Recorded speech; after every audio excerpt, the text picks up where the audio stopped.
అట్లా ఉంది పరిస్థితి.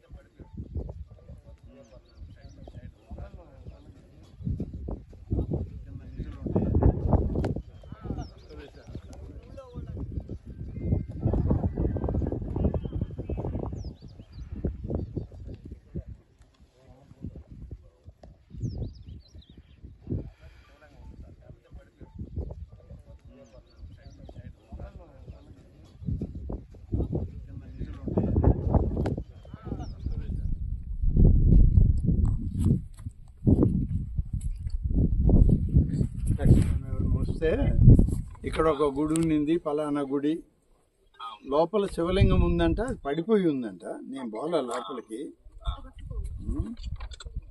అట్లా ఉంది.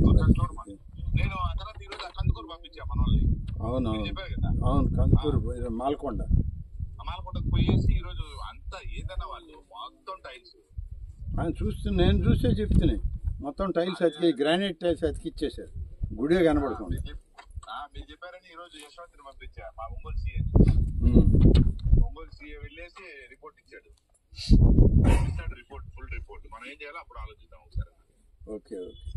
తర్వాత ఈ టెంపుల్ ఉంది కానీ ఒకసారి మన వాళ్ళని చూడమంటే ఇది చేయడం అనేది కాదు, ఇప్పుడు రిజిస్టర్ చేసి ఎండోమెంట్కి ఇచ్చాను. రిజిస్టర్ ఇదే ఈ కాపీ నేను తీసుకుంటాను. ఈ కాపీ అది మనం పెట్టుకుంటే వాళ్ళతో మనం మాట్లాడవచ్చు.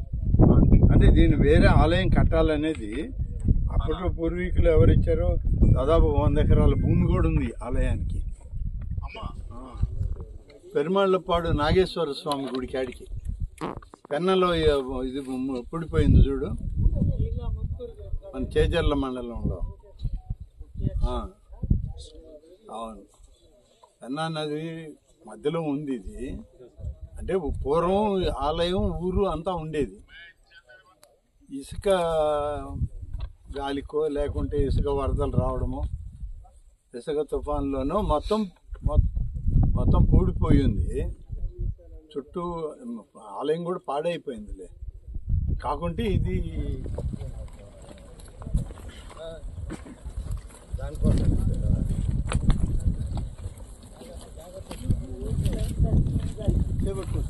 వాళ్ళు ఏం పైరు పెడతారు, స్ప్రింక్లర్లో పెట్టుండారా? ఏం పైరుగా ఇసుక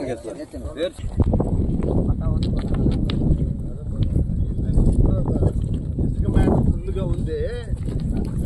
వరదొచ్చి ఇసుక నుంచి